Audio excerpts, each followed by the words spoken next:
Hey, folks, happy Friday and welcome to the Freedom from the Press podcast. My name's Jason Robertson. I'm here with my partner in crime, Todd Peterson. Thanks for joining us, folks. And Jason, this is what gets me up every Friday. Kagan Girl beating us to the show. Market Zero already on board here. Folks, good morning. Jason and I are fired up. We were just talking before the show went live here. We're so excited to have this conversation day. We have got just the biggest fake news hoax of all time, destroying the East Wing. We're going to give you the facts on that one. You've got some Rumble only. We're already going to preview Rumble only, folks. So if you're watching on Facebook, rumble.com, the American Tribune, we have got to go through some of these snap videos, EBT meltdowns, because everybody's losing their free money and they can't handle it. Good morning, Dee Dee. Yeah, hey, it's a party. We got Mark, we got Kagan Girl, we got Dee Dee. And folks, every platform you're tuning in on, we're mainly streaming. Rumble is our favorite. First of all, and for those new to the podcast, we do a Rumble only section. Why do we do the Rumble only, Todd? Because Rumble won't censor us for speaking the truth. And it's not like Jason and I get over to Rumble if you watch our show. We're not dropping F-bombs. We're not berating people based on their skin color. We're not hateful people, but we tell the truth. And Facebook does not like the truth. We stream on YouTube, but they don't like the truth here. So we got to be careful on some of our properties here that we've invested a lot of money in, have some big audiences, but they don't let us say what needs to be said. That's why we love Rumble here. We have a great community. We got Francis now in the chat as well. Paul's going to be on in just a second here. He's over on the X right now. But they don't censor us, and people need to get the truth. Yeah, and I got to say, Todd and I, Freedom for the Press podcast, part of one of our goals is we want to break through the media narrative. We think the media is the enemy of the people. And all week long, we create content for our website or social media pages. We do podcasting. We do all kinds of stuff. And just these stories just stick in our craw. And so Friday's kind of that time where we come together with all of you guys and we just revel in the insanity of the week. And we love doing it with you guys. Do us a favor. Give us a like. Give us a comment. Give us a share. We appreciate it. And the first thing I got to address, we're not going to spend, we're going to have some fun with this first one. Just give you a preview. We're going to talk the White House renovation, give you the facts. We're going to talk about the Democrat hoax around it so you can be armed when you're dealing with your liberal neighbors. You can share the show with them and say, hey, here's what's going on. We got to talk about EBT and how it shows a breakdown of the societal contract we have as Americans, these EBT responses. And we're going to mix in, for those, some people watch us on the Wayne Dupree podcast. I'm on there Monday through Thursday. We're going to talk about voting rights. I think it's time that we bring back voting restrictions. That's going to be a spicy take. We got to be careful what we say on YouTube and Facebook. But yeah, there's some previews of what we're going to go into. Oh my God, we got Heretta Bruno. I don't know why I get this. We love her. Because oh my God, you know that you want to hear the truth too. Heretta, you don't want to be a miserable person and believe these left-wing, mainstream corporate media, Democrat lies. You want to know the truth and be equipped with real facts here. So Heretta, thanks for watching. Thanks for commenting already. Stick around. You're going to like what you learned today. Oh my gosh. So Todd, I got to start. Let's start with this White House thing. We have the image pulled up for those who are watching on video. This is an overview of the White House. In the center is the White House residence. Over to the left side, kind of top left, you have the West Wing. Over to the right, you have the right wing of the White House. You see a little corridor down there. That's a corridor that connects them. Now, I got to say, when we founded the nation, we would take somebody from the private sector. They would go into government to become president, and they would bring their unique skills and talents to the United States of America, and they would do things in their presidency. Ideally, that was kind of their specialty. You know what I mean? And Donald Trump, whatever you can say about him, he is probably one of, if not the most successful property developers in New York or in America in our lifetime. And I don't know about you, but even if you're the craziest left, I hate Trump, he's an idiot. Donald Trump taking on a construction project that essentially changes a ballroom. This is a state meeting place. Should be something everybody can say, okay, I hate Trump, but you know what? He's a builder. Let's let him build. Oh, Todd, am I wrong? Am I insane? No, you are not insane, Jason. And it is interesting. There's so many angles to talk about here. But I look at a building, a piece of the building that's over 100 years old, outdated, could use some modern renovations here. That alone, like, do these libs never update their kitchen in their own homes? Like, how dishonest do you have to be to say, I would never touch anything because of some arbitrary 124-year-old building? That means it can never be touched, never be updated. That argument alone is just insane to me. And when you're talking about the White House, the premier real estate on the planet that hosts foreign dignitaries, state leaders, does all sorts of celebrations in America, you're telling me you don't want the best place possible to do that? Well, yeah, and it's funny too, because Todd watches way too much C-SPAN. We watch way too much of this. Every time in the East Wing, which is where they host these dinners and stuff, every time they have an event, you have all of these huge, ginormous tents. They got to rent and set up. They're always looking for more space. They're always doing all sorts of things because the building's not big enough. And this first picture we have pulled up shows the little sliver that they were starting to tear down on the east wall that had Democrats completely and utterly melting down. Now, to see where construction's at here, so the corridor's torn down, and then the East Wing ballroom's torn down, and this is going to be the footprint of the new East Wing. And it's supposed to be large enough where it can host a bunch of people. It's going to be built in the classic design of the White House. There will probably be too many gold adornments. And Todd, how much money is this costing the taxpayers? Let me do a calculation here, Jason. $0. It costs $0 to the taxpayer. And Jason, we just had a comment here. Where did this go? Someone said they just publish it. We have too many comments. I can't scroll up here. They just released a list of the donors, not the taxpayers. My name's not on there. Your name's not on there, Jason. They released a list of all the people that are going to fund this about $300 million project here. Oh, we've got Amazon. That's weird. They're not a Trump-supporting organization. You got Apple. I don't think Apple's very friendly sometimes to the conservative movement here. Coinbase is on there, as are the Winklevoss twins, Jason, which I love because that means we've got Bitcoin presence in the new ballroom. You've got T-Mobile. I don't realize that they're a far-right organization here. But you got individuals, you got organizations, they're all donating money to this. Now, Meta is on there, and we just talked about how Meta is not open to free speech and the truth, but Mark Zuckerberg gave a little money to build the ballroom. But you know what, folks? You know whose name is not on the list that the White House just released? You and me and the American taxpayer. This cost $0. And so the narrative, Trump's more focused on building this during the shutdown. He's spending this money, your money, when he's not funding the military. That's false. That is fake news. Nobody is affected by them building the ballroom. These are two separate issues. And I got to say, I got to hop into this comment. Riverard Cross, Riverard, I'm sorry, I'm going to pronounce your name wrong. Everybody give shares to Cross in the chat. We love you, Cross. Thanks for tuning in. This is why you tune into the Freedom from the Press podcast. Because Riverard says, and they could be using this money to help a needy American ones that are retired, low income, Social Security. President Trump got their votes. Now he's throwing everybody curve, and the government is shutting down November 1st. The ones that get food stamps, Other World Bridge Card, have nothing on their card to buy food banks, are running out. Roddy, rah, rah. Folks, we just said it. You are my inspiration for why we do this podcast. You think before watching this podcast, you thought taxpayer money was going to build that building, and that's why you were opposed to it. You have now been informed, and we'll show the receipts, that taxpayers are not paying for this. Donald Trump, and he has donors. He has people that have donated to the government to build it. Sometimes you can't ask for better feedback in the chat, Todd, than exactly the reason why we're doing this. You are the reason we woke up and talked about the ballroom construction today. And my point also, Jason, so this is the difference between left and right as well. Why is it the taxpayers' responsibility? Because when the government funds something, Mr. Cross, it's not the government that pays for it. Anytime the government spends money, it's my money, it's Jason's money, it's our audience's money, maybe this guy's money, I don't know. The immigrant name, do you pay taxes anymore if you're an immigrant in this country? It's our money. So why should other people rely solely on my money? The idea that you should just be dependent on the state, dependent on someone that is successful and working hard every single day, we got to shake that mindset up.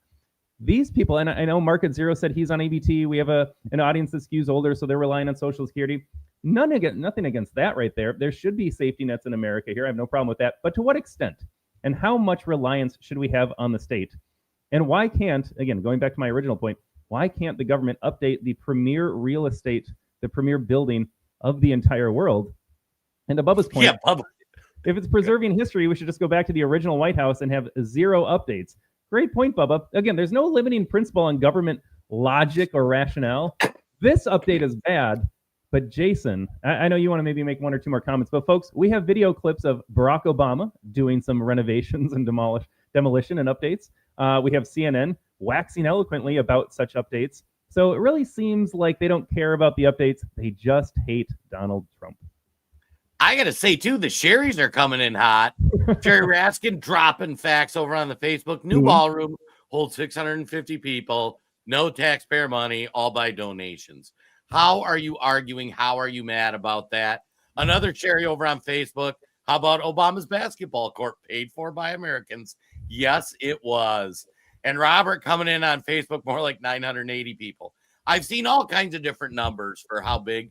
I just know it's way bigger. The current one holds like 100 or 200 people, and it's never big enough. But Todd, should we see how the media covered when Obama put in his taxpayer-funded basketball court that, oh, by the way, it was in the middle of a recession? Like, this is back after the market crash in 2008, 2009. I'm sure it was a very eloquent, comparable coverage. Sweet sounds of jackhammers.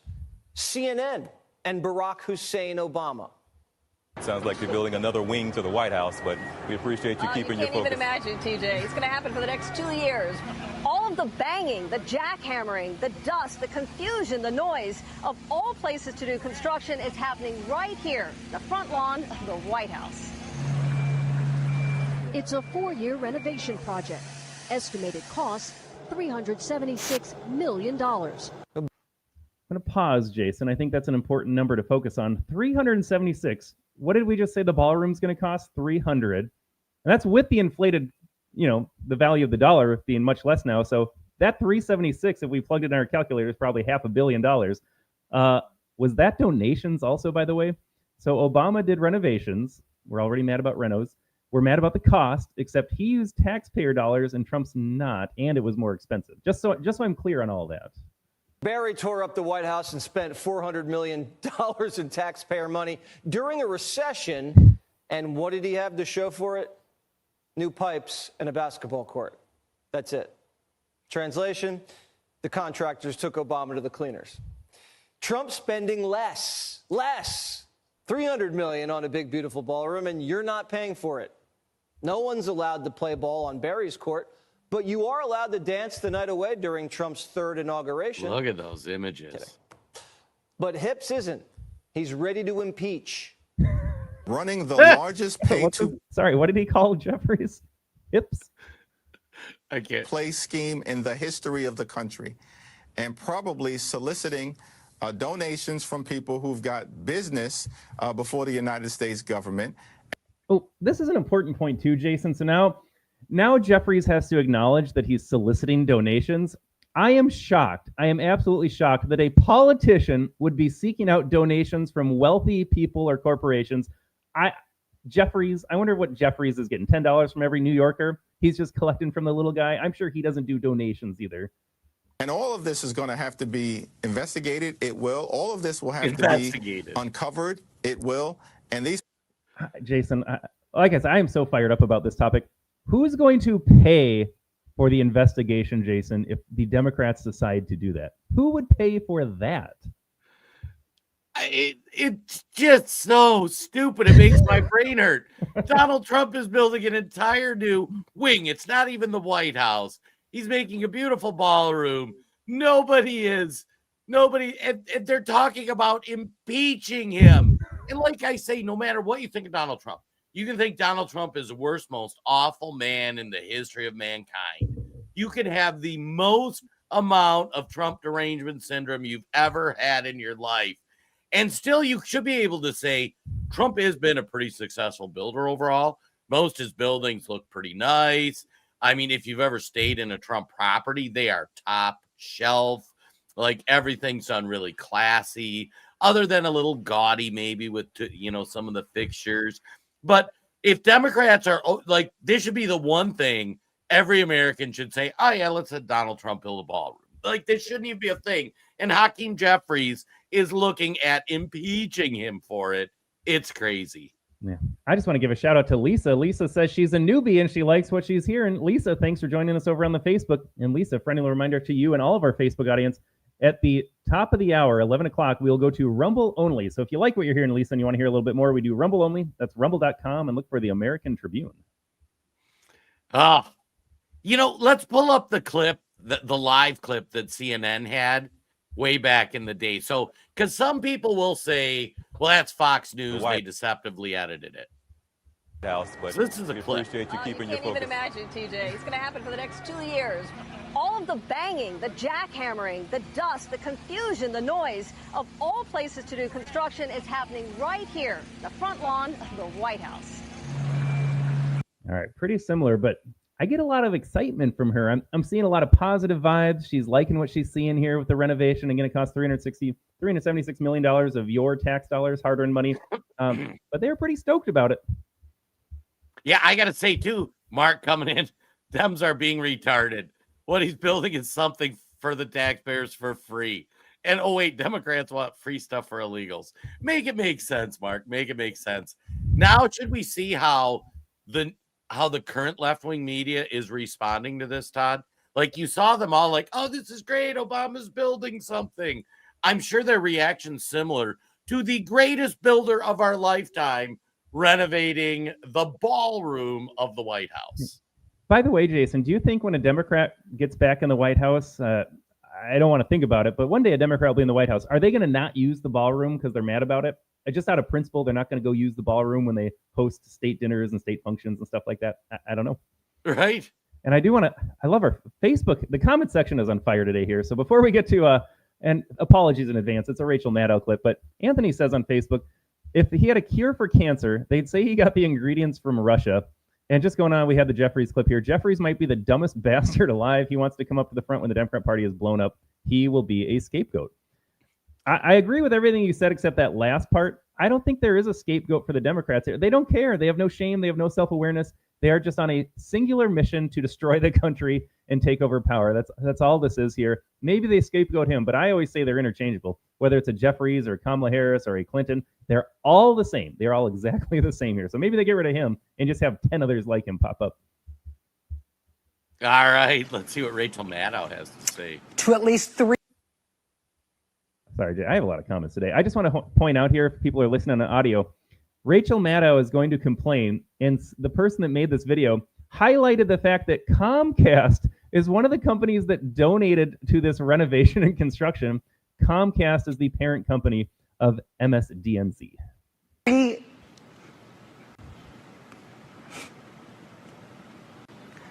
we put up the graphic of this? Thank you. Do we have it?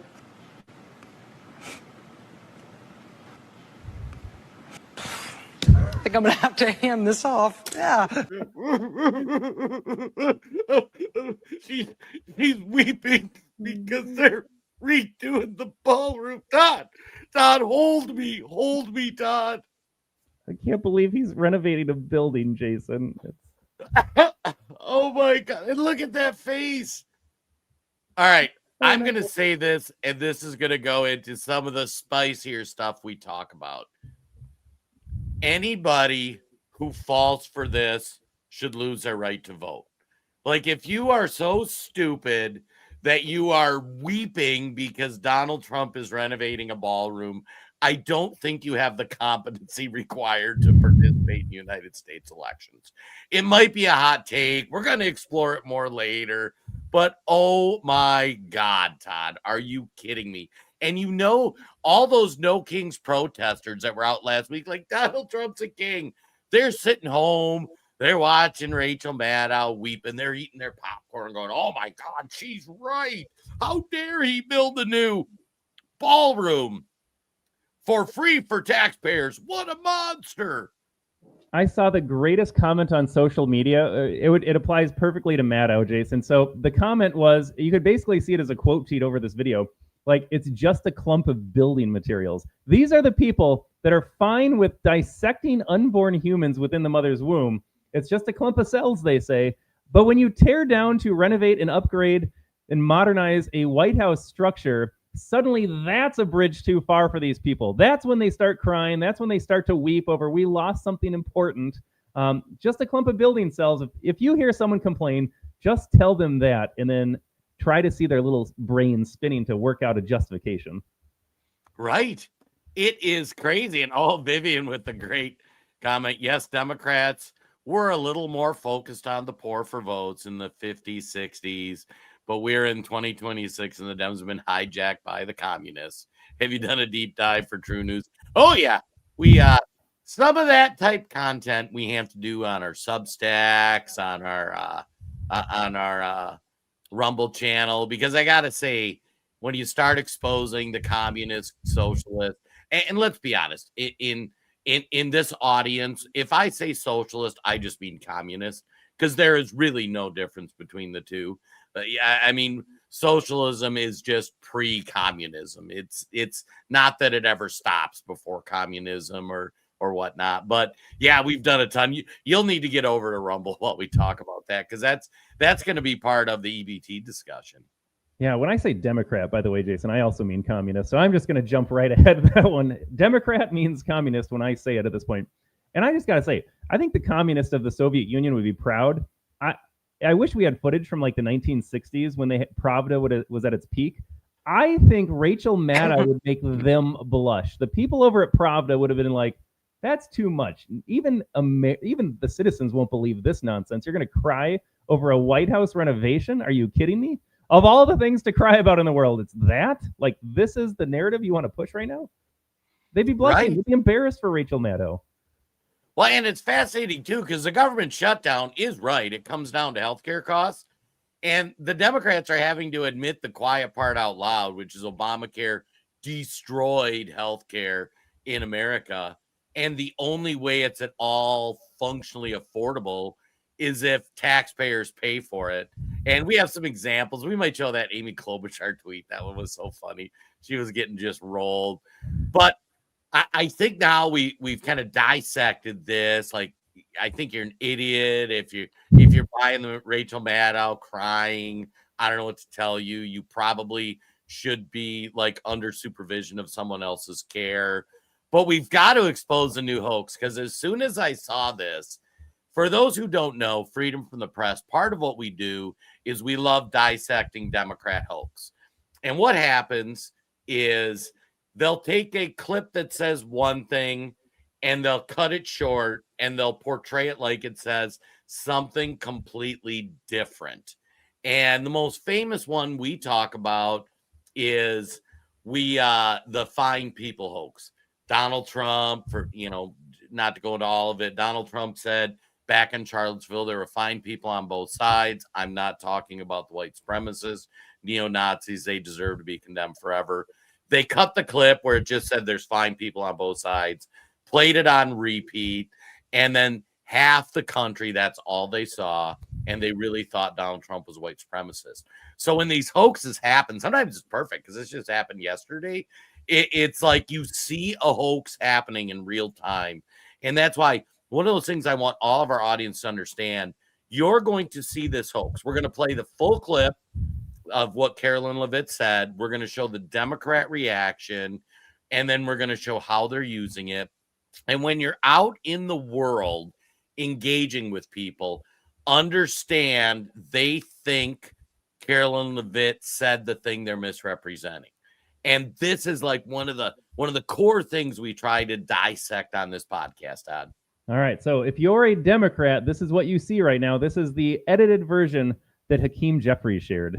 At this moment in time, of course, the ballroom is really the president's main priority. All right.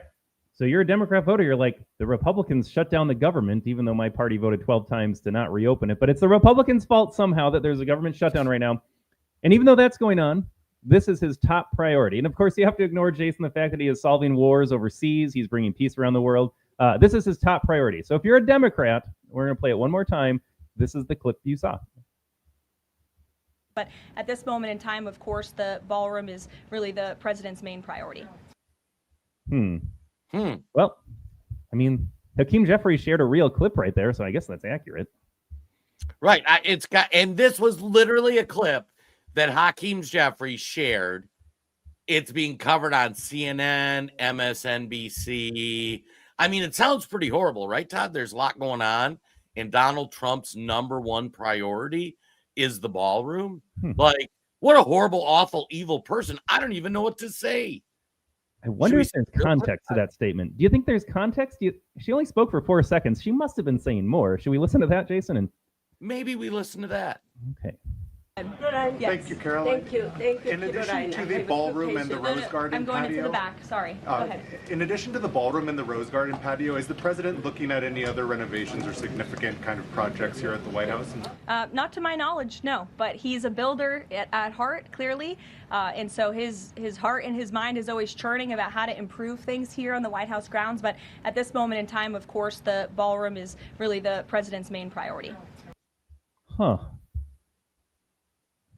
Well, I'm shocked, Jason. It almost seems like Hakeem Jeffries took her comment out of context. Right. It is amazing that you're telling me, Todd, the Democrats would selectively edit a tweet or a video to make it look like Donald Trump or one of his people said something they didn't really say. I mean, if you play the full clip, the reporter asks it, she asks him to restate it, and then you notice how they even clip out the part where she's happy. Like, Donald Trump's a builder. He's a builder at heart. I wouldn't be surprised if he wants to build some other things. But no, right now his number one priority is the ballroom. And that's the point I've been making the whole time since the ballroom came up. Donald Trump's a builder. Everybody should hope Donald Trump's going to build things. Oh, and are you checking Gronk? I saw Kathy's. I'm actually looking that up right now here, just so we can be honest about what we're saying here. I got to be honest, though, before I look this up. On the surface, I don't believe that statement. I assume it was taxpayer money, because why wouldn't it be if you're Barack Obama? But I'm doing my homework here. Hang on. Pay for... Now we're both doing the AI. We're a live show, folks. I want to fact check that comment. I also want to make sure our facts are correct. Let me read this, though, this is just Market Realist here. Obama's project included drawing new lines on the court and adding basketball hoops. When it was finished, the court could be used either for basketball or tennis. That's great. It's hard to find information on exactly how much the renovation cost and exactly which hoops Obama added. But given how little had to be changed, the price is likely negligible compared to Trump's $250 million ballroom. Well, that doesn't really answer the question. No, and just looking it up, what's interesting is for just the laying of the basketball court, looking it up on here, that part was paid for with donor money, but all the other construction around the project he was doing at the White House to put in the basketball court was government money, if that makes sense. So the plumbing, the construction, all that kind of thing. And one of the things that you'll find, this is where AI gets kind of funny, and where like the media tells how they spin things. And part of the limits of AI is AI sources mainstream media sources, and it doesn't dig into the root cause. I'll give an example. Right now we're talking about healthcare, and somebody had a great comment in here earlier about Maggie over on Facebook. I was able to afford healthcare before Obama got, and then it tripled. So Democrats will say if Republicans don't extend these government credits for healthcare, your insurance will go up. And that is a true statement that really lacks any context. The context is Obamacare wrecked healthcare. It made it expensive, and that's why you can't afford it. And it's been covered up by Democrats who took government money during COVID and allocated it to insurance, while your insurance companies bent you over and screwed you over by raising premiums. Because I don't know if you've noticed the connection. every time the government pays for something, the billion-dollar companies that they're buying the services from raise their price of services. So if government is going to give money to cover health care, then the insurer raises their price. It happens every single time they give a tax credit. So they tell the truth in a deceptive and dishonest way. And it's actually, they're lying while telling the truth is how I phrase it. All right, and I'm going to add this nugget as well. So I'm at Snopes. I mean, Snopes has got to be one of the most dishonest fact-checking organizations that we've ever come across here. Their response to did Obama spend taxpayer money is false because he asked Congress for the money and Congress approved of it under the Bush administration. But what I hear, all of that noise simply means taxpayers paid for that. That's it. That's the crux of the issue. Taxpayer dollars for Obama reconstruction, no tax dollars for Trump reconstruction. Yeah, it is truly remarkable. Now, should we hear from Spartacus? I'm sure Spartacus is going to give an honest, realistic example of this video, Todd. I'm sure he will. Let's take a look. To my knowledge, no, but he's a builder at heart, clearly, and so his heart and his mind is always churning about how to improve things here on the White House grounds. But at this moment in time, of course, the ballroom is really the president's main priority. God, I mean, I'm stunned that she just said that. I'm stunned that she just said that. The president's main priority is a ballroom as people are seeing their cost of healthcare skyrocket, double and triple as Americans face extraordinary economic insecurity because of his making. He is kneecapping farmers in America. He is undermining families that have to work extra jobs just to feed their children. And now this healthcare crisis of his causing that's going to put people into real distress, millions losing their healthcare, and his main priority is a ballroom. You've got to be kidding me. This is the president we have. We're in a crisis. I wish he would understand that. But his ballroom, the jets he's buying, the running around to play golf, I'm just, I'm angry. I'm really angry. And I hope you get angry too. They lie to you. That's all they can do. What's incredible about this lie, Jason, is he actually played more of the clip, and his conclusion was still that this is the top priority of the president, not as it relates to renovations in the White House, which is what the comment was about, folks, but somehow that just got bumped up to top priority in the entire administration. So I don't know. I honestly think he might be too stupid to see the difference here. This is one of those moments like, is he just that dumb? Or is he lying on purpose? And I'm honestly, I could go either way. I could be convinced either way. I think he might be that stupid that he's like, I heard those words and I heard top priority. And that's where he stopped. It is remarkable. And then I got to say, too, if I'm ever made king for like a week or a month or a year, I'm going to have edicts. One of the edicts will be every theater kid will be kicked out of government. They won't be able to serve as a staffer, as a congressman. But if you look, Cory Booker, I'm guessing, was like the lead role in his high school play, and he just played it up so well. And he knows he's lying, and people actually vote for this lying piece of trash. He ran for president the last time Democrats had a primary like 12 years ago, and some people actually voted for him. Now, I got to say, this should be disqualified. If you are going to be a legitimate person who has any sort of values, and he is so dishonestly misrepresenting what happened and lying to you, he should be kicked out of office. And he should get 0 votes from anybody, in my opinion. Like, even if you're a hardcore Democrat, be like, that dude just lied right to my face. I'm done with him. But no.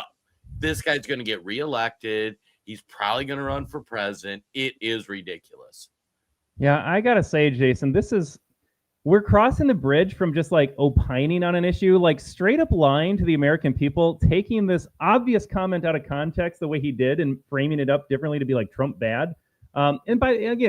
He's like, this is Trump's making. The shutdown is Trump and Republicans making. Cory Booker, you voted no on the continuing resolution. Your party voted no And that led to the shutdown directly. I can tie this all back to you. So that's another massive lie. This should be illegal and grounds for expulsion from Congress. To tell a lie this blatantly false. This is no longer about like, I'm just saying this to my constituents and here's a kernel of truth. This is just a straight up lie. He should be removed from Congress, as should most Democrats, by the way. And say what you will about like threat to democracy and censoring speech.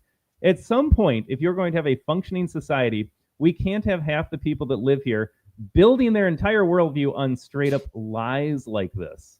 He would be gone. I would be kicking him out as president.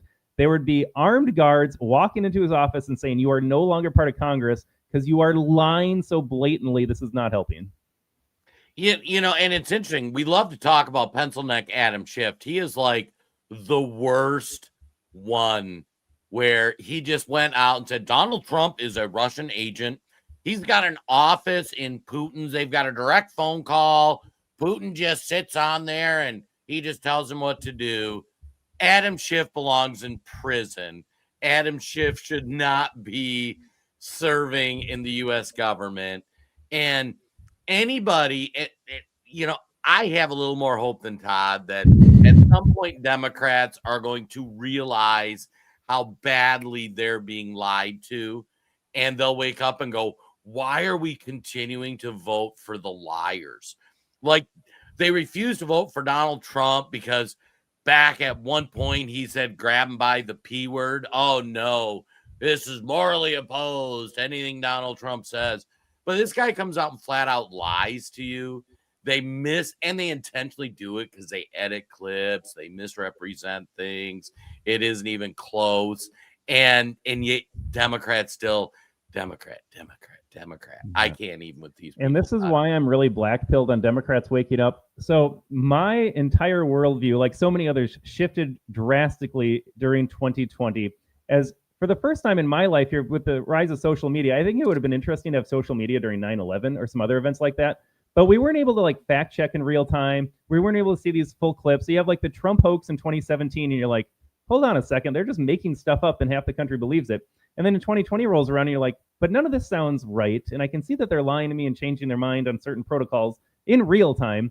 And you thought that'll wake people up. They're going to get through this crisis, this man-made, Fauci-made crisis, and be like, they lied to me.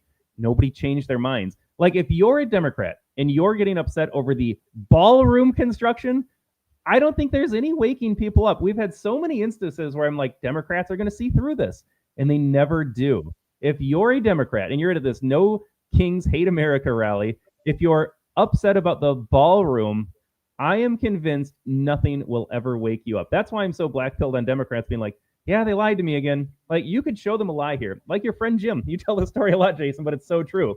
Jim, do you see how he didn't call them fine people? Hey, Dem voter, do you see how this is all privately funded and Obama did construction with tax dollars?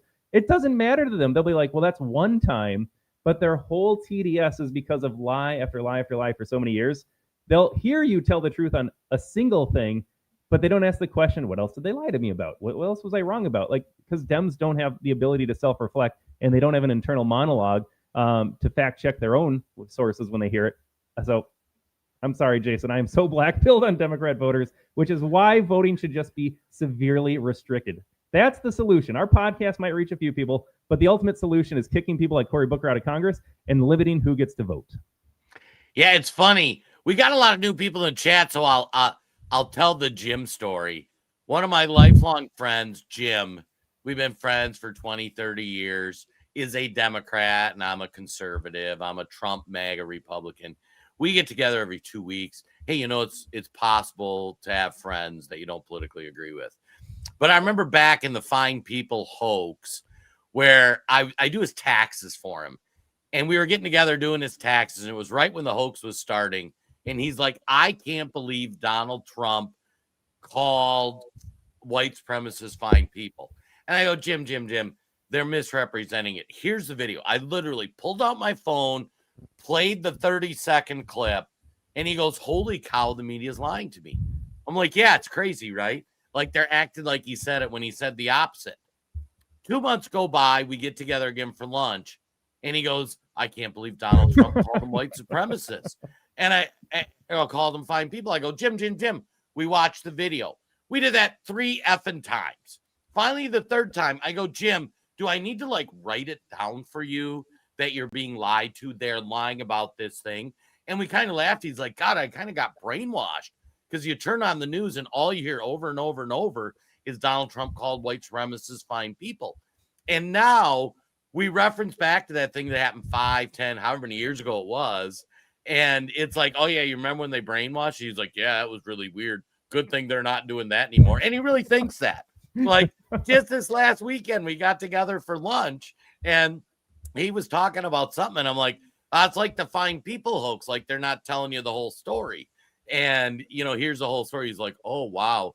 And I'm like, dude, you have been exposed to this for like 10, 15 years that they're lying to you.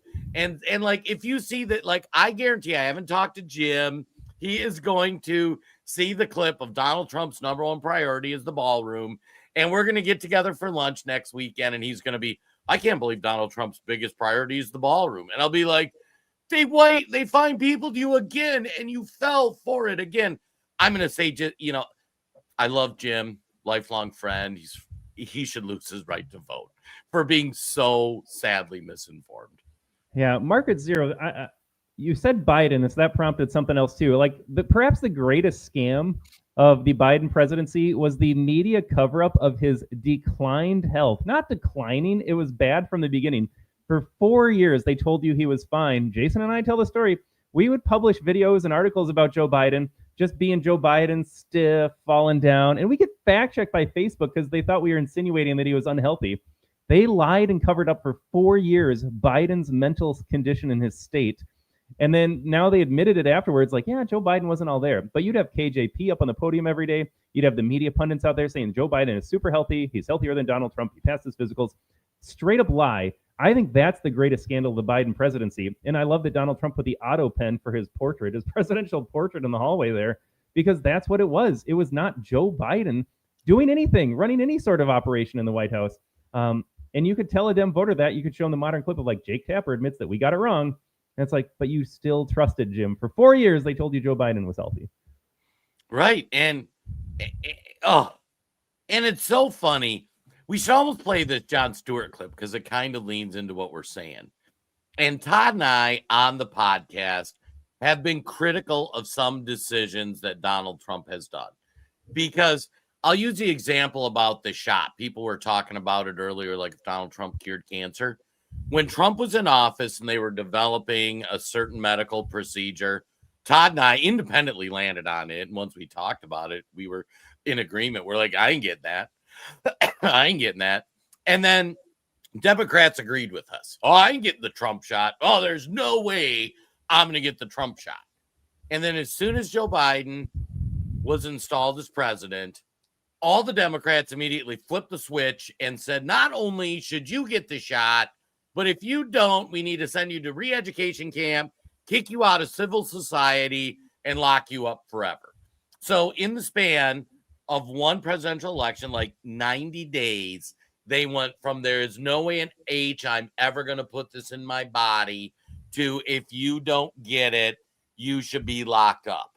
And these Democrats, I lost a lifelong friend because pre the election, we were both agreeing, like, yeah, I'm not doing that shot. And I'm like, yeah, I'm not either. And then the election happened. And then he's like, aren't you getting that shot? You're supposed to. I'm like, no. And then I got the Rona. And you know what he said, Todd? He called me and I was on oxygen at home. My wife didn't know if I didn't know if I was going to live or going to die. And he says, well, you deserved it. You didn't get the shot. And rarely, if ever, have talked to him since. Like, we just encounter each other at different events. But I'm like, man, bro, we've known each other 30 years. And in the span of 3 months, we went from agreeing about something to you wishing I died because I didn't do the opposite months later. And it's remarkable. But this clip is great. When I saw this, Bernie Sanders is on Jon Stewart. And Trump has done some things where he has taken government ownership of some private business, just percentage of them. Todd, are you a fan? Are you talking Trump prescription, Trump RX right now? No, it was Bassett lined up some deals where the government gets like 10% of some different companies. And It's been underreported. We talked about it a little bit on one of the shows, but I don't like it. I think it goes down a dangerous path, getting government owning businesses. But this is Bernie, the socialist, what he's all about. But listen to the exchange. This is just hysterical. Honestly, Jason, I haven't seen this video. Full disclosure. I'm listening to Jon Stewart's question. I'm like, holy cow, is Jon Stewart like realizing the errors of his way? No, he was just setting up Bernie to slam dunk that stupid idea that free government money raises the cost of everything. And now he's super passionate about Bernie Sanders' solution to like do socialism correct this time. I got to say, and actually, I think I gave you the link to the wrong clip. There was a clip where Stewart says Donald Trump is getting government involved in owning businesses. Why do you disagree with it? And Bernie went on to make the point about like, well, just because I hate Trump. But this clip is equally as good. That's probably why I goofed up. But yeah, this one, he's talking. Jon Stewart states the obvious fact. Every time the government makes money available for any industry, the costs in that industry go up. So if the government comes in and says, we're going to give you $20,000 for down payment on your house. Now, the government doesn't have money. That's taxpayer money. The price of every house just goes up by $20,000. If the government goes into colleges and says, we're going to make as much loans available as you need because everybody should get an education, tuition goes up. Now, this year, actually, ironically, now that Trump started pulling back federal money, tuition's gone down for the first time. If you go to big insurance companies and say, we're going to give you unlimited money to, the government's just going to pay for it, and then you're suddenly shocked that your prices went up, it is insane. I just have to make this comment here because I know facts are elusive to Democrats. So Bernie's point here, I'm going to be really myopic on this conversation. So he's like, if you make $48,972.12, whatever it is, like, it's too complicated.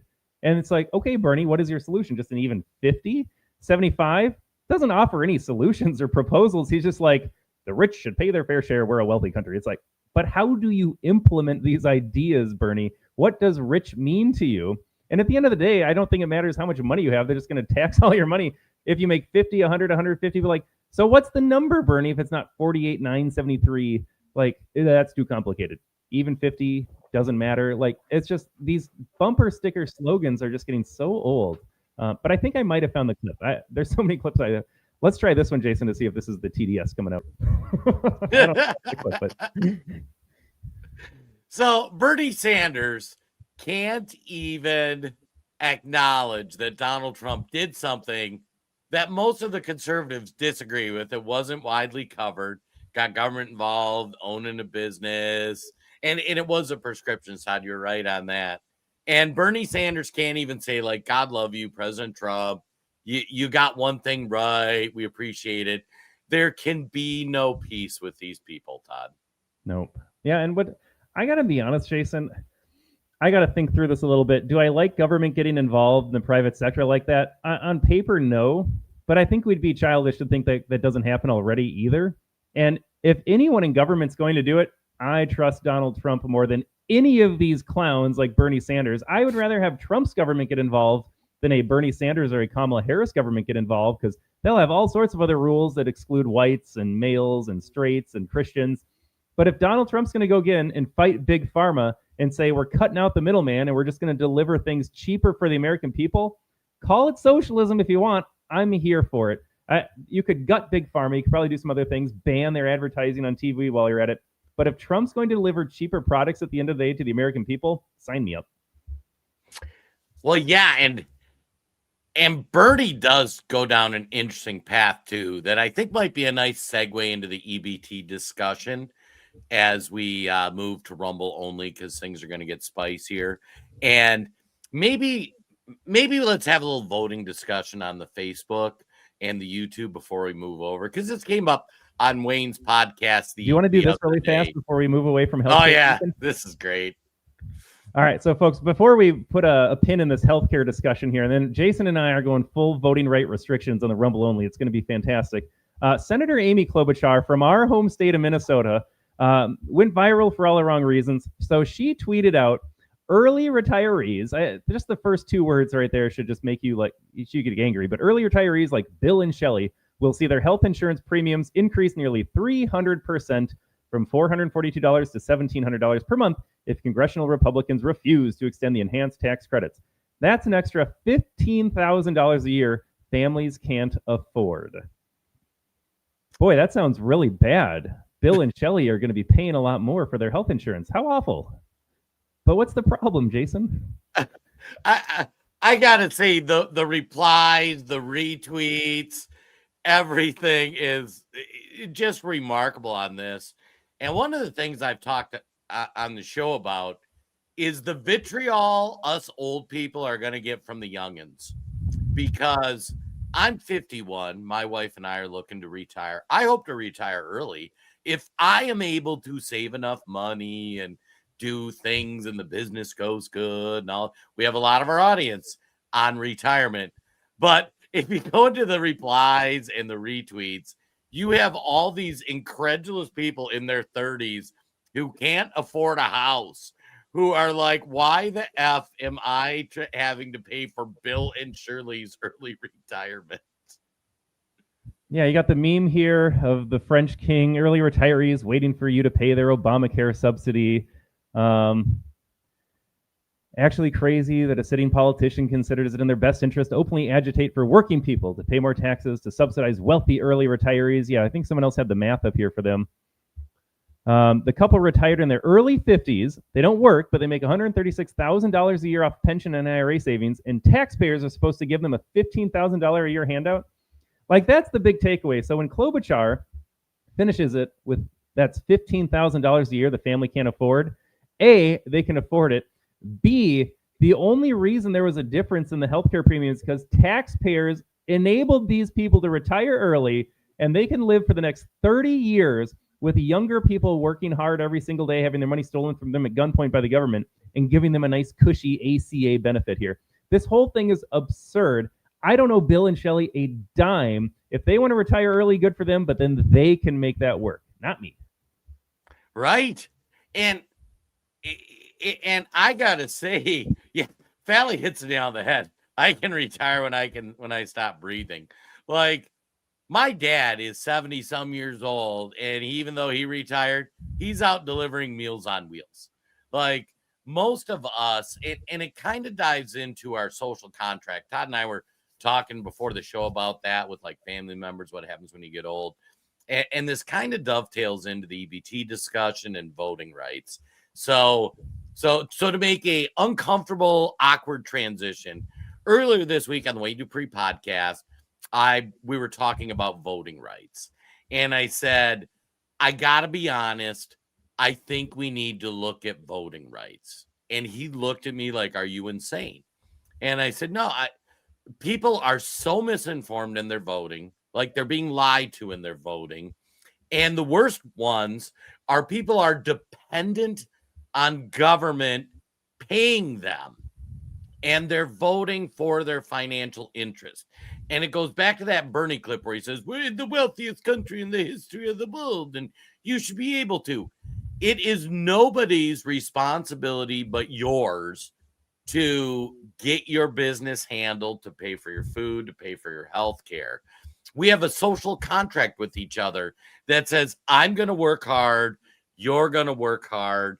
We are going to get, like, if you stumble down, your house burns down, I will be there to help you rebuild. But it is not my job to pay your mortgage. It is not my job to put food on your table. Now, that doesn't mean you lose your job. I'm not bringing you a meal. Like, that's our social contract. You should help your friends and neighbors in need. It is not the social contract that you should be able to live on the subsidy of my labor. Bill and Shirley, you don't get to retire early because you're getting a nickel from me who's still working so that you can retire early. Screw you. Now, for those people who are truly disabled, who can't do things, and even like the disability stuff's crazy. Like, there are some people that are, let's say you're big and fat, and so you can't go do yard work or whatever. you can still do computer work. You can do bill coding. You can do computer stuff. So even the disability stuff needs to be looked at. I have a special needs niece who competed in the Special Olympics, who lives on her own independently. You know how much government money she takes? $0. Her mom helps take care of her. My dad, I do very little, but they do more because they live by her. They help her with their budgeting. She has a job at a daycare. And it's funny when we ask her about it, she's like, no, welfare needs to be for the people who really need it. And we're like, oh, but you could afford a nicer house. She's like, I'll earn it. I don't need anybody to help me. And the folks, when we get into some of these EBT videos that think it's somebody else's job to take care of their basic functions, it just makes me physically ill. And we don't have enough money to take care of veterans, to take care of truly disabled people or that kind of thing, because too many people are milking and they feel entitled to that. And I would propose that people who are relying on the government for their existence should not be able to vote in our elections because they're only going to vote to take more money from other people. Todd, is that too radical? Not at all. That way, that's just getting us started here. Bill looks like he is a walking diabetes ad, and he wants me to pay for his health insurance when he can't even take the time to eat healthy and work out. That is why socialized medicine, by the way, zero responsibility on the part of Bill. He'll just rely on me for his exorbitant medical costs here. And Jason, before we say goodbye to our Facebook audience here, Chris is over on the Facebook saying Jeff Fries can't be the dumbest because Trump with a capital R, because it says rump, he's so creative, wins that hands down. An effing stupid a-hole. I wish we had more time on the Facebook because I would love to have an example from Chris. We played a clip of Jeffries just being dishonest and lying to you, melting down and freaking out, blaming Republicans for the shutdown in this case when it's Democrats that voted no, and also he's in the House and it's on the Senate. So, but how is he dumb? How is he stupid? Donald Trump seems to be making peace when Democrats could never do that. He is lowering costs for Americans when Democrats, they could do the same policies, but they have no interest in doing that. But I'd love your response, Chris. Maybe join us on Rumble, where everybody else watching on Facebook and YouTube right now can join us as well. Folks, we're going to close out the Facebook feed. We're heading over to Rumble only. We'll stay on X here, but Rumble only. Rumble.com. If you get the app on your phone, it's a green play button, just like YouTube. That's red. We're green. And unlike YouTube, you can say what you want that is true on Rumble. So we're going to Rumble only, Rumble.com. Search out the American Tribune. You can find us on the live podcast feed. Giddy up. We'll see you guys on the other side.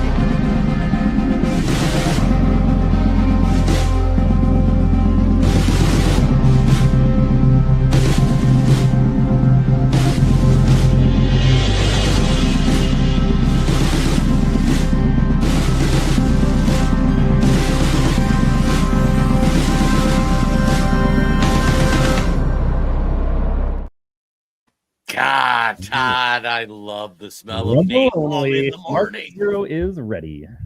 We're going to get awful spicy today, folks, and thank you. I always love, too, when you can see the Rumble, like, pop up, like, handful of people, you bring a few, and I know it's hard to get people. So just for our audience, a little inside baseball, we have million follower pages on Facebook, and some of the stuff we say, like, we do a lot of business through them. So if we say some things, they'll shut us down.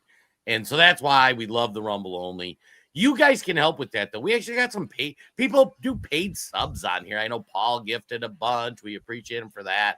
But it just helps us build out other platforms. So we love you. We appreciate it. And we're going to get into just some insane videos. And Todd, I was starting to talk about restricting voting. Do you want to riff on that to start? I do. So, folks, voting just needs to be restricted. I think that's the only solution moving forward here. It's not about finding better candidates. I'm black-pilled. I don't think it's about waking Democrats up. I said that earlier when we were live on Facebook still. If Democrat voters are going to be watching Rachel Maddow cry on TV over a White House renovation, There is no saving them. There's no coming back, but they still get to vote. We got some EBT people melting down because they don't get their free Thanksgiving turkeys anymore. Those people shouldn't be allowed to vote either. So they're not going to change. They don't care about the candidates here. They believe Trump's the devil. They're going to believe that JD Vance is somehow worse than the devil because that's the only place they can go in 2028.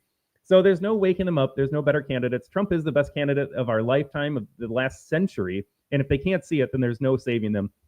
So I'm over the better candidate thing. I'm over the informed voter thing. There's no informing them anymore. It is a religion for them. It'd be like trying to tell Jason, like, Christ didn't die for your sins, Jason. Let me convince you on that. Like, there's no convincing these people that Donald Trump is anything but great. So voting needs to be restricted. And I actually did a podcast, if you want to go back 2 months ago, did a whole hour and a half on why voting needs to be nearly impossible. But for the plain and simple, what's that? The Spark Notes version? I am dating myself. I don't know if Spark Notes is a thing anymore. Cliff Notes for us really old people. Cliff Notes. I'm less concerned about age. If we want to keep it at 18, that is fine. I am more concerned about, do you own property? You got to be able to check the box. Do you own something? Do you have a job, or do you have a history of work at the very least? Because I'm not going to single out retirees and say, you're retired, you don't get to vote anymore. Although arguments to be made for people collecting Social Security not be able to vote to continue more Social Security. But age, I'm not concerned about. Work history, I'm more concerned about. So own property, have a job or have a history of working, be a net contributor to society. That means you don't take in more resources, i.e. more tax dollars, than you put in. So if we have an income tax, you got to pay income taxes. If we have property taxes for the time being, except in Florida, hopefully, then you got to pay that in. Sales tax. I'm a big fan of the sales tax. If we're talking taxes here, abolish income, abolish property. Let's move to the sales tax here. But you got to pay into the system, however that system is managed, more than you take out. Bare minimum requirements right there.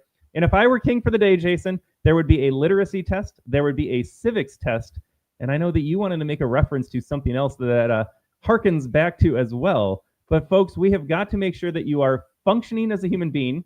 You are able to think for yourself, have a basic understanding of why we vote the way we do. And I could live with that here. But that's the basic rundown, Jason. Ah, God, I love that, Todd. See, and it's funny. We got a lot of viewers that watch me on Wayne's show, too. So I made the comment about restricting voting, and Wayne looked shocked. And he's like, well, voting's a right. Vote, like everybody's got the right to vote. If that was such a big thing, why did the founders frame it in there? And a lot of people in the chat were saying the same thing, like, what a radical idea, Jason, like crazy person. And like, oh, you just don't want the blacks to vote or whatever. And I'm like, no, it wasn't that. So let me give you an oversimplified breakdown of voting in America. So the first 100 years, states determined voting eligibility. Generally speaking, the rule was you had to be 21 years old and you had to be a property owner. Now, when they say property, they didn't mean you had to own a house. They meant you actually owned stuff. You owned something so that you were able to live on your own. They didn't let women vote. They didn't let the blacks vote. They didn't let any of those folks. Yeah, K-Gun Girl Wing got it wrong. Way wrong. And I was shocked. But like most Americans don't know, we restricted. So basically, you had to be a white dude and you had to be competent. And there were different things in different states for how they define competency. You move 100 years later, women's suffrage, you had free black men, you had all those things. And what the argument became for the second 100 years of America was, okay, should we let competent people vote even if they're not white men? So meaning competent women, competent black men. There were no other races really in America to any large thing. So it was basically free black men who are competent, meaning they are net contributors to society. Should we let them vote? We got a lot of legislation in the second 100 years of America that said if you were competent, and every state defined it differently, states could still define what that meant, then you could vote. So you still had to be competent. Okay. Now, in the 60s, there was this huge push. And it was funny. I was talking about Jim Crow laws before the show. Everybody hears Jim Crow laws and lose their mind. Well, there was really bad Jim Crow laws. like black-only bathrooms, black-only drinking fountains, riding the back of the bus. But they took the competency requirements from voting. Some states had a law you had to be literate to vote. Some states charged you a poll tax, meaning to register to vote cost you $20 in today's money. Some states said you had to be able to read an excerpt of the Constitution and tell the person who is fully trained on it what that expert means in a functional standpoint to vote. So what Democrats did is in the 60s, they took all of the competency requirements for voting and called them racist, because the reason the reading law exists is because black people can't read. We're trying to ban black people from voting. And it's wild because now, like 50, 60 years later, people have it ingrained in their head that voting in America is now and has always been an inalienable right. Everybody gets to vote. Many Americans don't know. Take the racial stuff out. Take the black and white stuff out. You had to be a competent member of society to vote.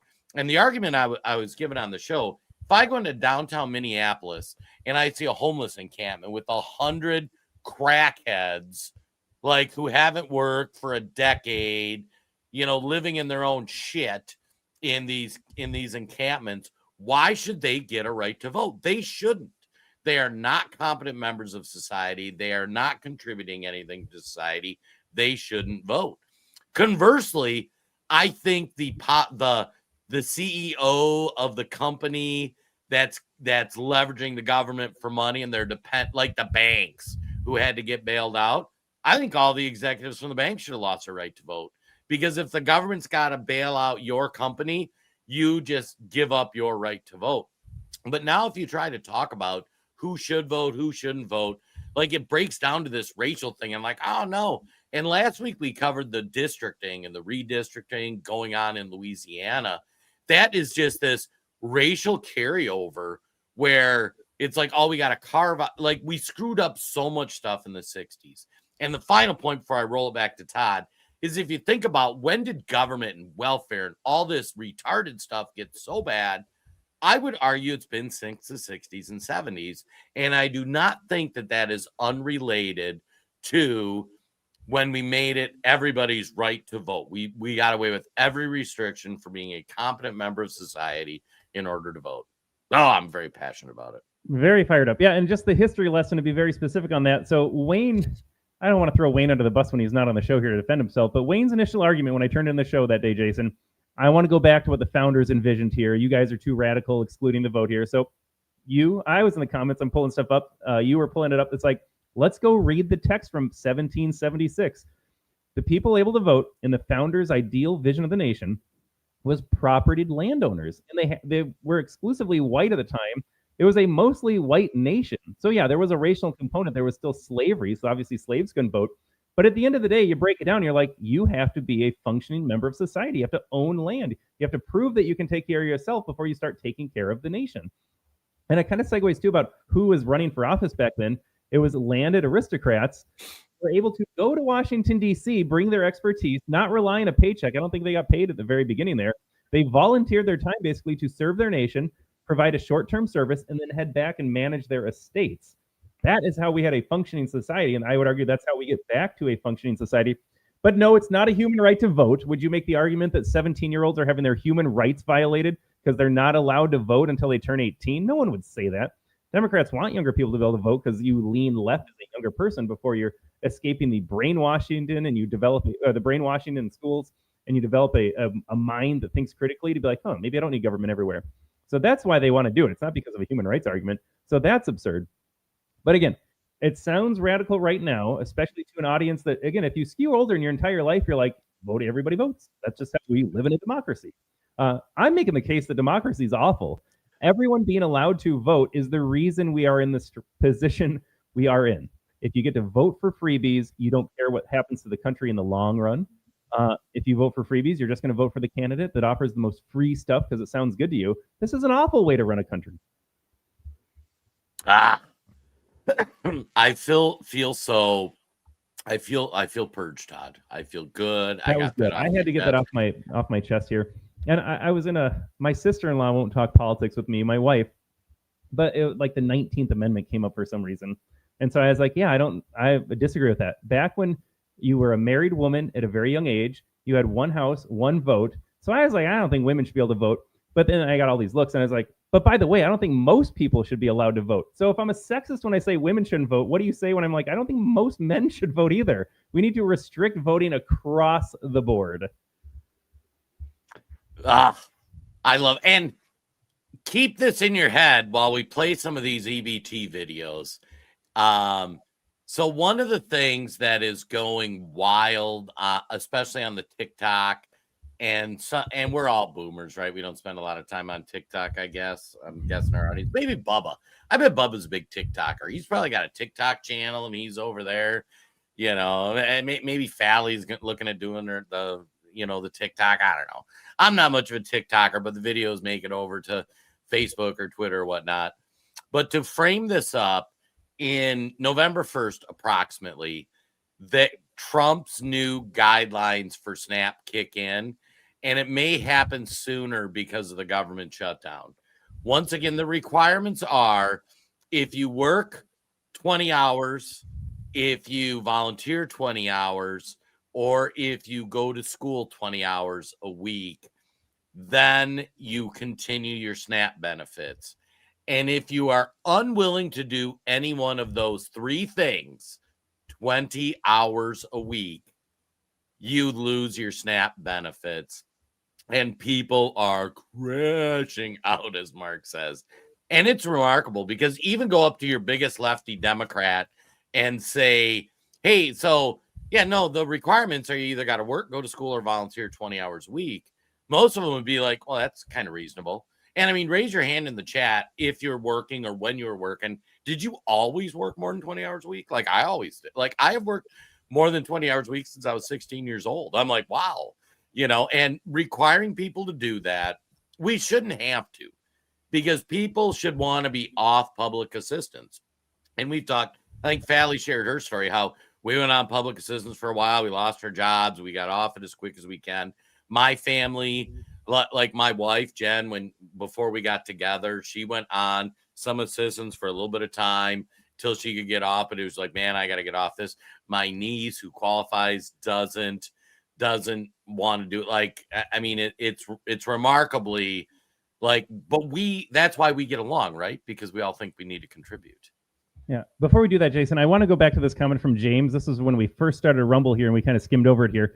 James wants some clarification. He says, good morning, guys. Love your broadcast. Little confused. Are you saying that getting Social Security after paying in, that people shouldn't get it if they have saved money to retire? This is my position on Social Security, James. It needs to be abolished. It needs to be ended. I am willing to give some grace period, and I'm going to make up a number 50 off the top of my head. It could be debated. If you are younger than 50, you get no Social Security. If you pay it into the system, that's too bad. The government lied to you and created the biggest Ponzi scheme in the world, but it has to stop at some point. If you're older than 50, let's say, you can plan on getting Social Security. And as those people that are 50 and older, eventually they will all die off, and then Social Security will be put to bed forever here.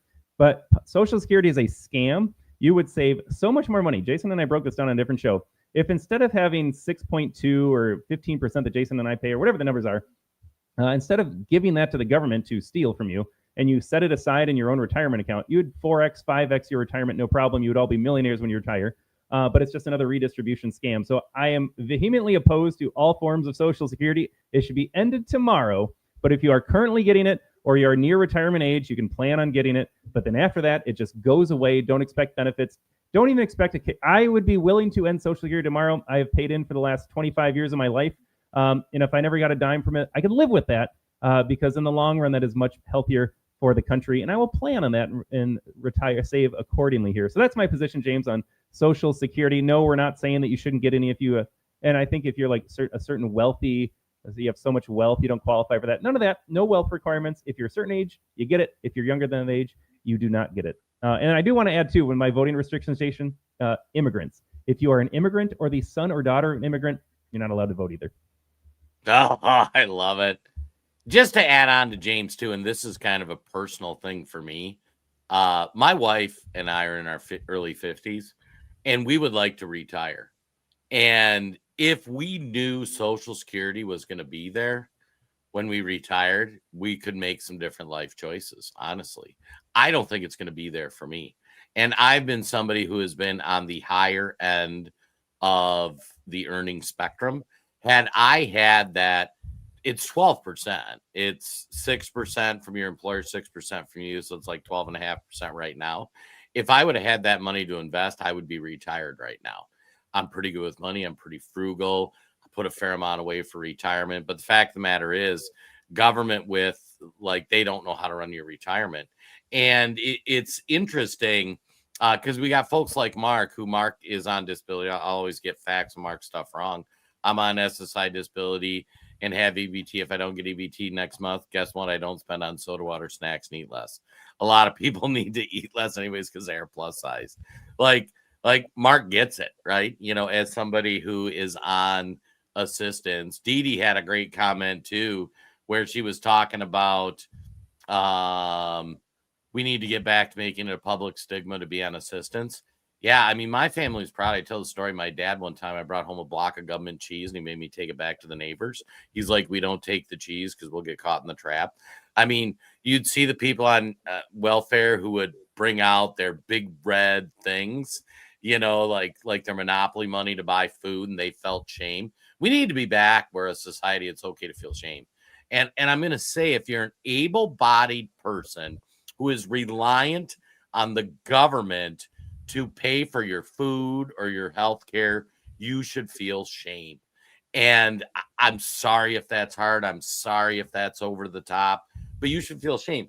I'm not saying, my niece who competed in the Special Olympics feels shame if she had to get public assistance, and feels pride because she doesn't need to get public assistance. And I don't understand how we've lost that as a society. All right. Well, we should probably get these video clips here. Yeah. We got two going. Here is number one. Trump cutting off food stamps right before Thanksgiving, bad and all, but my people ran out of stores. With the cart full, I bet it's going to be some turkey on my plate. Ham, mashed potatoes, greens, dressing. It's going to all be there. Don't worry about it. All right, just a casual threat that we will steal en masse. My people, so the black community in this case, it sounds like, have intentions to just steal from grocery stores. It's not the Can I point something out, Todd? By all means. If I said the black people are just going to go steal groceries, I would be called a racist. But this girl gets to say that, and somehow this is okay. Yes, she can say it. She could say the N-word too, Jason, and that'd be fine. Oh, my God. Yeah, so there we go. I'm just going to steal if I don't get my government money, my taxpayer money from you. Thanks for working hard, Fally and James and Francis and Dee Dee and Kega Girl and Jason and Todd. Thanks for working hard every day so I can get my Thanksgiving turkey and ham and mashed potatoes. Oh, man. Should we play? Do you have that 3-minute clip? I got the longer one. I saved that one for last year. Let's play that one, folks. We might stop this 10 times. $2,800 down to $350. I couldn't even make it 2 seconds. $2,800 for just food from the government. Now imagine he's getting housing support, medical insurance. Like, how much money is this one guy and maybe his family stealing from you? And he is not ashamed, like Jason pointed out. He is mad that he's not going to continue to get it. I will say, too, just for the fact checkers, a couple of these are so bad they might be parody. Like, I hope so. I don't know for sure because I'm watching these and I'm like, oh, my God. Yeah, Fally, my people, huh? How about the American people? No, she meant black people, Fally. Now, what am I supposed to do? I used to get $740 a month for my 2 kids, and we're not getting EBT no more. They took the EBT. They saying I got to work 20 hours a week. I'm not working for nobody. Get the fuck out of here. I went from having $1,100 EBT every month, and that was just with 4 children, to 0. Now, how the fuck am I going to feed my children? Can I answer that question? I think she was, you can go get a job, lady. Or I know this is a wild thought. Don't have 4 kids with an absent father. I know, it's crazy. How about you keep your legs closed until you are married to a man worth opening your legs for? I know, crazy idea, Jason. Crazy idea. If I can jump in with a couple things. Thing one, understand these crash outs is because they're not willing to work 20 hours a week, volunteer 20 hours a week, or go to school 20 hours a week. And like the school thing, you can literally do an online course for 20 hours a week.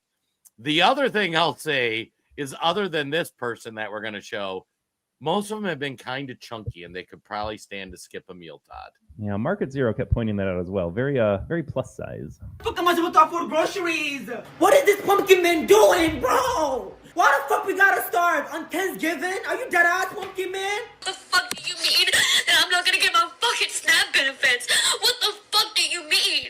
You're gonna tell me that my daughter doesn't deserve a popsicle? You're gonna tell me I don't deserve to get brownies? I don't know about.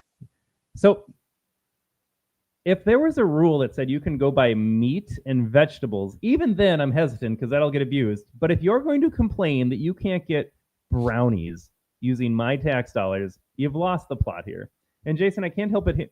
I hear a lot of Thanksgiving. It's like the talking points got released. Like, you need to really emotionally blackmail the American people, make them feel bad, because Thanksgiving means something to Americans. So make them feel extra bad for you that you won't get a real Thanksgiving meal.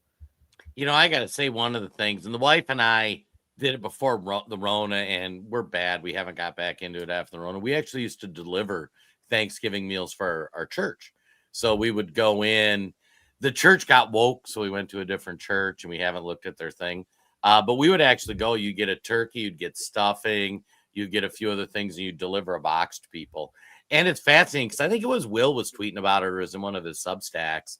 SNAP benefits shouldn't be SNAP benefits. It should be a government issued, here is your food.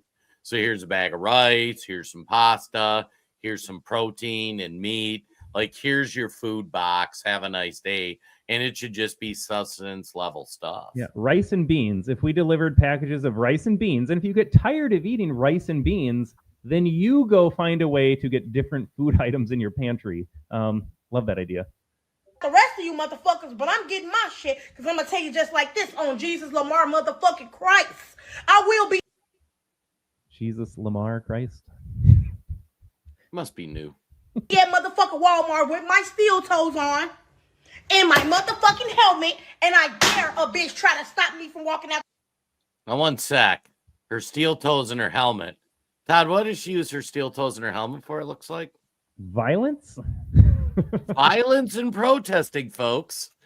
So whenever you see these protests at like noon on a Tuesday, it's because fat slobs like this who are on welfare are out there getting paid cash to protest or doing it just to intimidate people to get more money. Moving on. That motherfucker stole in my groceries. Baby, I'm 250 pounds solid. I'm interesting point here. So she talks about needing to steal to get paid. This is the common theme, of course. Isn't it interesting, Jason, though? It's not stealing when they take our money. It's only stealing when they don't get our money. This is the mindset of the left here. It is perfectly fine for the government to coerce you by force and imprisonment. You will pay us your money. We'll steal from you, and it's legitimate. And then suddenly when that spigot gets turned off, somehow we're stealing from them by not redistributing our own wealth to them. But that's... I'm going to go in that store, get everything I get regularly. I'm going to bag my shit up, swipe my link card. As soon as that bitch say, ain't no pending balance on there, I'm going to walk the fuck out. If I don't receive my benefits this month, the food stamps, I feel bad for the motherfucking shop, right? I will just be rolling my cart out that bitch like I paid for it. My people ran out of stores. Oh, it's her again. With the cart. I bet it's going to be some turkey on my plate. And I'm having turkey, ham, mashed potatoes, greens. All the good shit. It's going to all be there. Don't worry about it. I'm going to be stealing like it ain't no tomorrow. We going to loot. We going to get fucking crazy, right, TikTok? You feel me? If you got to take that food, go ahead and take it. Just go ahead and take it. Y'all better stay. They're all so fat. Jason, they're all mostly not white, too. Don't make me go into the racial stuff because I'm going to get called a racist. But I will say what, if you go back to the Civil War, we had slaves. And if you go back to the Civil War, slavery was all over the world. It was very common. It was part of society. America, God love us, said, what do we do with the slaves? Slavery sucks. We shouldn't have slaves. What do we do when we release them? And there was actually a movement to say, we need to send the slaves back to Africa, not because black people are bad, but because they would never get over slavery. They would always feel entitled, or we got screwed over. The only answer that part of the and these were the abolitionists. These were the people that were abolishing slavery. They said, we need to end slavery and we need to repatriate people, because there will be a certain percentage of the people that will never get over what happened. And now we're, 100, 200 years later, and there are people that still don't get over slavery.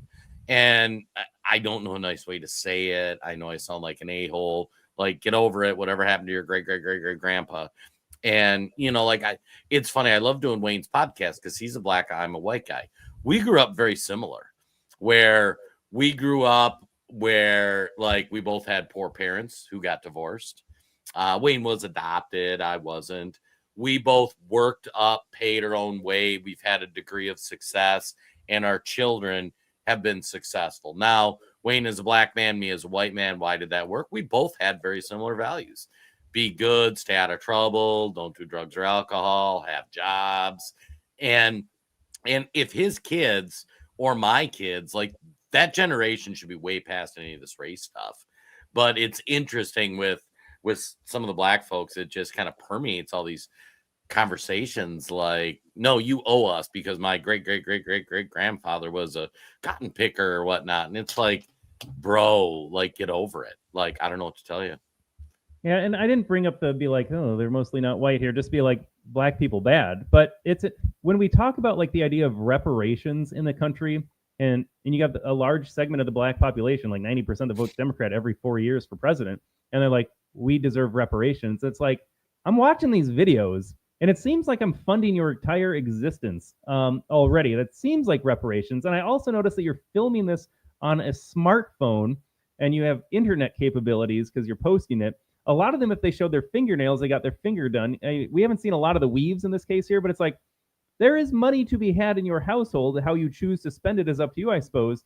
But then don't give me the reparations argument when I apparently am the only thing that's getting food on your table. That at what point, like to your point, Jason, about getting over slavery, it just won't happen. It will never be enough. But you are getting reparations already with housing and medical and food. I don't want to hear it. And none of these people want to make their lives better. Can you imagine, like, how miserable these people are? Like, I've been poor. We have people in the audience who's poor. And you can be poor and happy, but these people are poor and miserable because they're dependent on the government. That's why I think a lot of them are fat, because they just don't take pride in themselves. It's crazy. Well, yeah, they've abdicated free will. They don't believe in themselves or have purpose in life to get up. They just say, I'm a zoo animal. I just need my keeper to bring me my daily sustenance. That's all. What a horrible way to go through life. Just entirely depend on the government to get you through the next day here. I would be miserable too if I gave up all purpose of living. It's just meal to meal, paycheck to paycheck here. I like James's comment. This is going to sound a little crazy, but then the ones that are complaining about where they're going to get their food, so what they're saying is, please, bad orange man, give me the money. Yeah, boy, we need Donald Trump. Who would have thought the people that absolutely have TDS and hate Whitey are just like, all right, Whitey, all right, Trump, give me my food. It is. Fuck out of my way in these stores. I'm walking out with carts and I'm not paying for shit. Either you're going to give us food or we're going to take that bit. This is what Americans, taxpayer, work for us. That's a new one. So he's making the claim that I go to work every day. Jason, we do the podcast so he can eat. Now because I understand. We really need Rumble subscriptions, folks, because that money needs to go right to this man right here. We work for him. They work for me. Now they're telling me I have to go work. Now I have to go do all this. Well, I literally got 5 kids. I'm trying to sit here and spend time with them. I'm not trying to go work, 50, 60 hours a week so I can pay bills. Don't be quitters now. Y'all been helping us all this fucking time. Now y'all want to tap out. Get the fuck out of here. I want my EBT, yo. I want my EBT, and I'm not working for nobody. Do you want to stay? How come he doesn't have to work for anybody, but we have to work for him? Because we got to pay for him. There are people like me who cannot work. If you deny the whole America food stamps, bro, it's going to be a problem. Walmart, get ready. If you see somebody walking out, just turn and look the other way. Like, ain't no time. It's not time to be trying to play Captain Save America, trying to do the right thing, trying to stand up. Like, no. Let them people walk out. If you work at a grocery store. All right, Jason, this is a fun fact here. So Marcus Zero says, how about this? Keep it in your pants and not use kids for money here. I think I saw a stat that half of the black community has lost their virginity by the age of 14. So when you talk about keeping it in your pants and not having 5 kids with 5 different dads and being dependent on the government in this generational vicious cycle of grandma was on the government, mom needed the government, I will now use the government as a paycheck here. Pretty wild stuff. And you know that the food stamps is not working in November, and you see people stealing and you snitch, you deserve to die. And please follow me to that motherfucking car. If you feeling motherfucking froggy, bitch, you ain't gonna make it back to your motherfucking position at that fucking Walmart store. I'm telling you. If they stop my food stamps, me and my man will be at the grocery store walking out with two big ass carts, and ain't bet nobody better do nothing because my man coming hard behind me, and it only take him one time to punch your ass. And I'm gonna have one of my cousins with me that'll punch your ass so hard you gonna think a Jet 2 holiday hit your bitch ass if you think I ain't finna walk out that stuff. You know how many homes about to get broken into? You know how many people about to get knocked over the head coming out their job or leaving the ATM or the bank? I'm going back to stealing. I don't care. If you leave your car unlocked in the middle of the night, lock it, bitch. Because if I don't get no food stamps, best believe me and mine's gonna eat regardless. I need my fucking EBT, yo. I need my money, yo. I need my fucking EBT. I hope they're all parody. I don't think they are, though. It was interesting because I've seen the full versions of all those, and I thought the Alex Jones show did a great job. I don't even think they did it. I think they grabbed it from somebody. But folks, there are hundreds, if not thousands, of these videos with these people freaking out on Snap. Notice a reoccurring theme. I owe it. I deserved it. Some of them legitimately might be EBT or might be parody because they are so on the nose. But I've seen so many that it feels like it's a persuasive opinion. And notice how everybody's threatening violence, or if you don't give us our shit, we're just going to steal it, or that kind of thing. I mean, it is a social decay of America. And all of those people voted. It is ridiculous. And they have the same vote I do, which is remarkable. Oh, Todd, my wife just texted me. Dee Dee gave us $20 and said to use it to our satisfaction. Don't you love the free market? Dee Dee, we love you. It doesn't always show up in our chat. So Jen Rob has to text me when she sees it pop up on the Rumble. But thank you so much. Thank you so much, Dee Dee. I know we're all working hard for this man because we are working for him. So he says thank you too, Dee Dee. You know, it's interesting. After the, if you remember back in the Black Lives Matter phase, it was a big thing in Minnesota. I don't know if it happened in the whole nation. But it was, the videos were going around about how, like, if you see a black person, hand them $20. And I think it was from Seattle that came out. My wife, sometimes when we're going to like the Walmart and it is somebody who appears on welfare with the pushing the shopping cart, they're like, oh, do we got to give them $20? Because my wife's funny too. So, but anyways. All right, I'm going to bookend this one for us, Jason, here. I'll let you go first if you want here. I was scrolling through the comments a little bit. Yeah, I mean, so one last story, and then I'll give it to Todd. We'll probably wind up, get out of here. I used to work in retail. Oh yeah, no tax on tips, Dee Dee. God love Donald Trump. I worked in retail, worked for a couple different retailers, mainly in Minnesota and the Midwest. It was fascinating because every retailer I worked at had a first of the month strategy. And this is kind of fascinating. And I haven't worked retail for just about 10 years now. And it's only gotten worse. But like a week before the first of the month, every company I was with would have these strategies for okay, what are you going to have to like make sure you have extra stock of, make sure you filled the area and that kind of thing. And it was just remarkable. And grocers, you don't make much on grocery. I mean, if you make 5-10% total, you're doing pretty well. I can't imagine what it's going to look like around the first of the month when these people don't get their EBTs. And I mean, even the dollar store, like they have first of the month strategies because they sell like food and stuff and not your Walmart. And I'm just going to say this, folks, like, I would just not be grocery shopping a lot around then. Maybe do the Walmart pickup instead of going in, or if you're going in there, just be ready. It might get really interesting in the Walmart because I got to say, it's just kind of fascinating to see what will happen. Because at my Walmart, it's now full of many EBT recipients. They closed the crappy one like 5 miles away because theft was high and things were bad. And now many of those people have migrated to my Walmart and it sucks. Yeah, my comment is kind of similar to, I'm glad you mentioned that too, Jason. I feel really bad for these minimum wage people working at the dollar store, working at the Walmart there. They're trying to work hard, maybe work them way up. Maybe this is their station in life and that's fine and they're doing a good job at Walmart. Maybe not, but they're there. And it's these low wage earners that are going to be on the front lines against these lunatics, these selfish, violent lunatics that are going to try to walk out with a cart without paying. The little card doesn't scan at the register. They're like, fuck you, bitch. It's these poor people that are trying to do an honest day's work, and they're going to they have to make a choice. Do I let it go? Do I try to confront them? Will Walmart have my back if I say, sorry, sir, your card got declined? I feel really bad for these people. And I guess the irony here as well, like all these people like, you owe me my money, bitch, you got to go to work for me. Well, here's someone making $12 an hour at Walmart, and they could be black too. If it's a mostly black neighborhood, you got some of the black employees telling this other black loser that doesn't want to go work, like, you can't do that.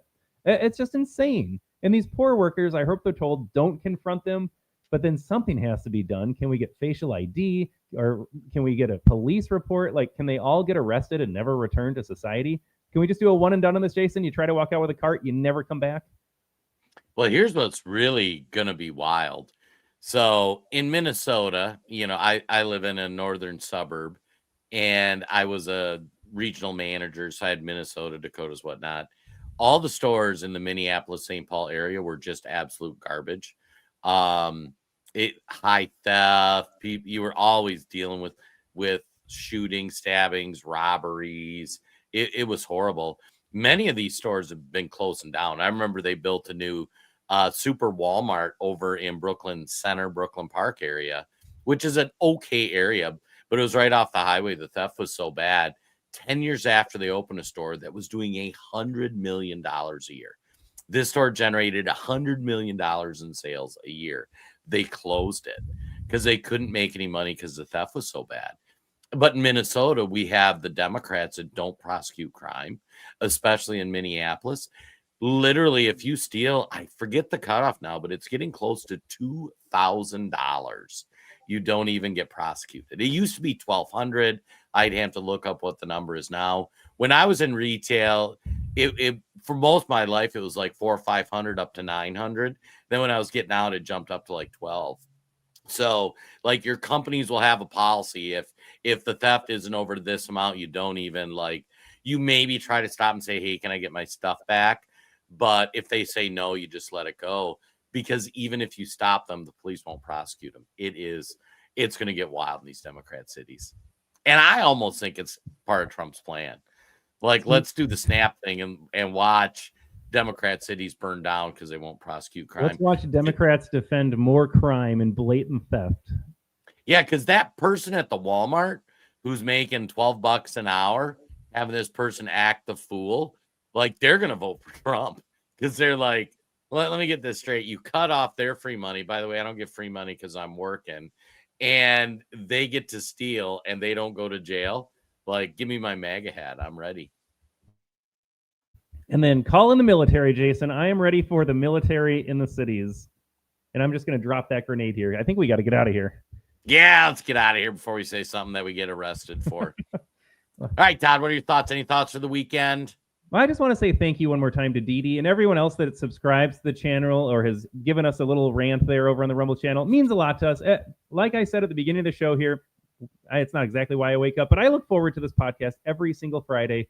Love engaging with the audience. Love our Rumble community. Hey, have a great time hanging out with you, Jason, here. But this is such a fun hour and a half that we get to do every Friday, and it's because of our Rumble audience that makes it extra special. Yeah, and on that note, I got to say, my dad taught me one thing.